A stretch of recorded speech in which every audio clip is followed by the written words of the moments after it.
¿Qué harías si Dios te pidiera que destruyeras tu propia vida para entregar un mensaje? Si te ordenara casarte con una mujer que sabías que te rompería el corazón, que te sería infiel y que te humillaría públicamente, todo para que pudieras sentir una fracción del dolor que él mismo sentía? Esta es la historia de Oseas, un profeta cuyo ministerio no se predicó con palabras, sino con las cicatrices de su propio matrimonio. Es la historia de un amor incondicional en medio de la traición más profunda, y de cómo la vida de un hombre se convirtió en una parábola viviente del corazón roto de Dios. Nuestra historia se desarrolla en el reino del norte de Israel, en el siglo VIII a.C.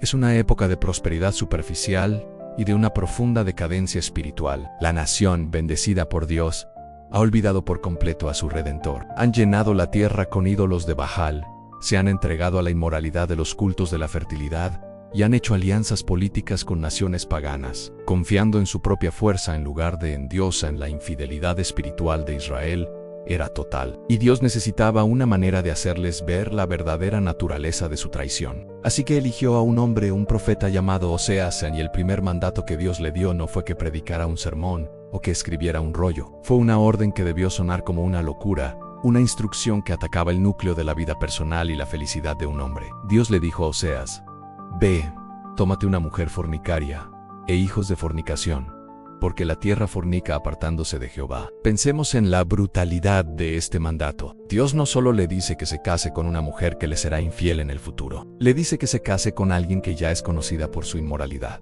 El texto hebreo sugiere una promiscuidad habitual.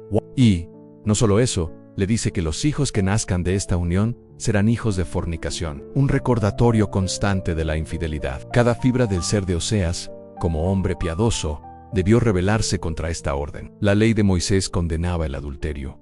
Un matrimonio honorable era la base de la sociedad. Y sin embargo, Dios le pide que entre voluntariamente en una unión que le traerá vergüenza, dolor y un corazón roto. Y para que el pueblo entendiera la profundidad de su pecado, necesitaban verlo reflejado en la vida de su profeta. Oseas debía convertirse en un teatro viviente del dolor de Dios. Y Oseas, en un acto de obediencia asombrosa y desconcertante, obedece. El texto nos dice que fue y tomó a Gomer, hija de Diblaim. No sabemos nada más sobre ella, solo que era la mujer que Dios había señalado. Oseas se casa con ella, la trae a su casa y le da su nombre. Imaginen la esperanza y el temor que debieron llenar su corazón.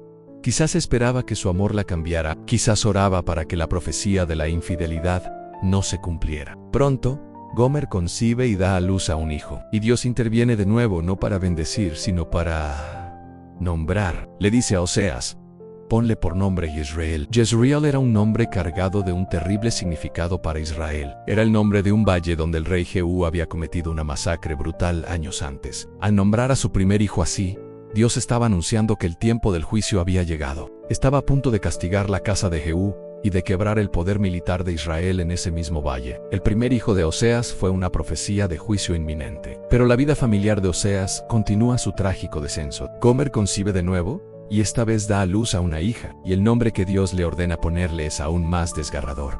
Le dice: «Ponle por nombre Lo-ruhama». El nombre significa no compadecida o no amada. Y Dios explica por qué no me compadeceré más de la casa de Israel, sino que los quitaré del todo.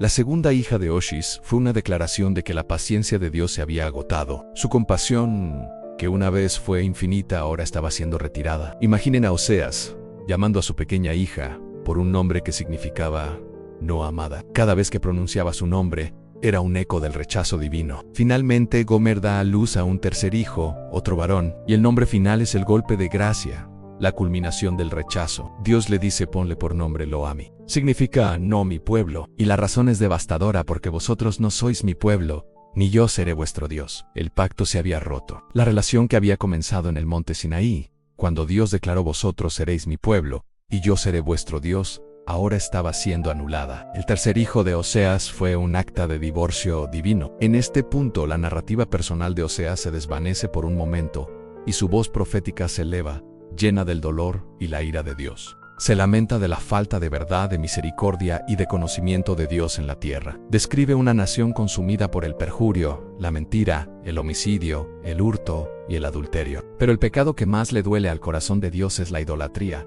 la prostitución espiritual de su pueblo. Y en este punto, la vida personal de Oseas y su mensaje profético convergen de nuevo de la manera más dolorosa. Gomer lo abandona. La Biblia no nos da los detalles explícitos de su partida, pero el contexto es claro. Las advertencias de Oseas sobre la fornicación de la tierra no eran abstractas, eran un reflejo de su propia casa. Gomer, la esposa de su juventud, la madre de sus hijos, lo deja para irse tras otros amantes. La vergüenza que Dios le había advertido se hace pública. Su matrimonio se convierte en el ejemplo perfecto de la infidelidad de Israel. El capítulo 2 del libro de Oseas es una de las expresiones más crudas y apasionadas del dolor de Dios en toda la Biblia, y se expresa a través de la voz de un esposo traicionado. Grita: contended con vuestra madre, contended, porque ella no es mi mujer, ni yo su marido. Es el grito de divorcio. Luego describe la infidelidad de su esposa. Ella dijo: iré tras mis amantes, que me dan mi pan y mi agua, mi lana y mi lino, mi aceite y mi bebida. Al igual que Israel, que atribuía su prosperidad a los ídolos de Baal, Gomer atribuía su sustento a sus amantes,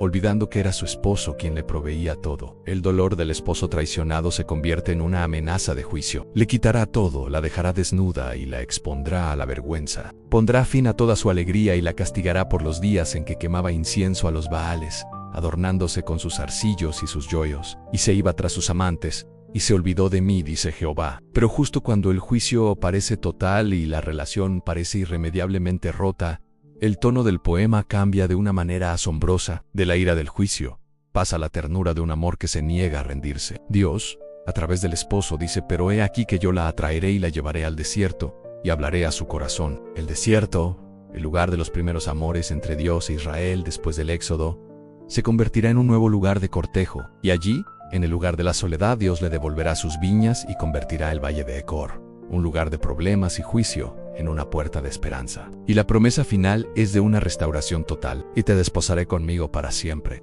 Te desposaré conmigo en justicia, juicio, benignidad y misericordia. Y te desposaré conmigo en fidelidad, y conocerás a Jehová. Dios promete un nuevo pacto matrimonial, uno basado no en el merecimiento de la esposa infiel, sino en el carácter fiel del esposo. Y en ese día, los nombres de los hijos de Oseas, esos nombres de juicio, serán revertidos. Dios dice: y tendré misericordia de lo Ruama, la no amada Han, y diré a lo Ami, no mi pueblo. Tú eres pueblo mío, y él dirá: Dios mío. La restauración será tan completa que el rechazo será olvidado. Esta es la promesa divina. Pero para Oseas, el profeta, la historia no ha terminado. La teología debe volver a ser vivida. Y Dios le da una última orden, quizás la más difícil de todas. Gomer, después de dejar a Oseas, ha caído en la espiral descendente de su pecado. Ha pasado de amante en amante, y su vida la ha llevado al punto más bajo imaginable. Ha terminado en el mercado de esclavos.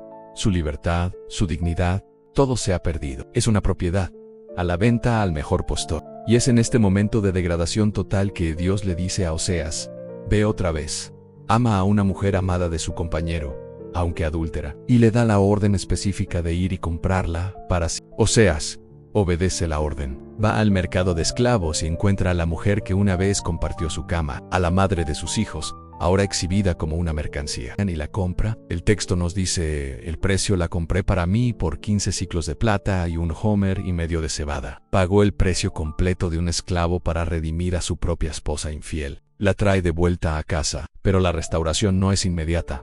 Hay un periodo de disciplina y purificación. Oseas le dice a ella: tú serás mía durante muchos días, no fornicarás, ni tomarás otro varón, y lo mismo haré yo contigo. Debía haber un tiempo de separación, un tiempo para que ella aprendiera de nuevo lo que significaba ser fiel, antes de que la intimidad matrimonial pudiera ser restaurada. Y esta es la gran hazaña de Oseas. No fue solo casarse con ella, fue comprarla de vuelta. Fue un acto de amor redentor que no tenía ningún sentido lógico. Gomer no lo merecía.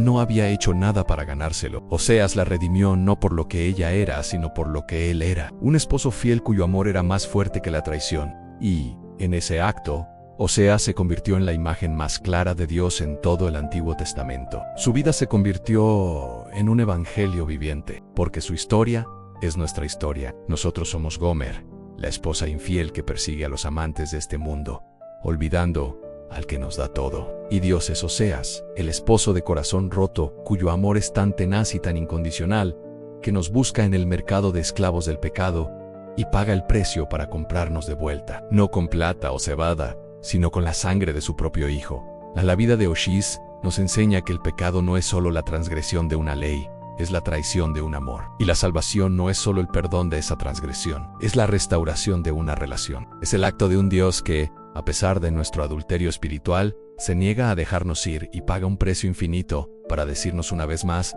tú eres pueblo mío. Nos encantaría saber qué parte de esta historia te impactó más. ¿Fue la dolorosa obediencia de Oseas, o su acto final de comprar de nuevo a la mujer que le rompió el corazón? Comparte tu reflexión en los comentarios. Si este profundo mensaje sobre el amor redentor te ha conmovido, apóyanos con un me gusta y, lo más importante, suscríbete y activa la campana para seguir explorando juntos las historias más poderosas y transformadoras de la fe. Bendiciones.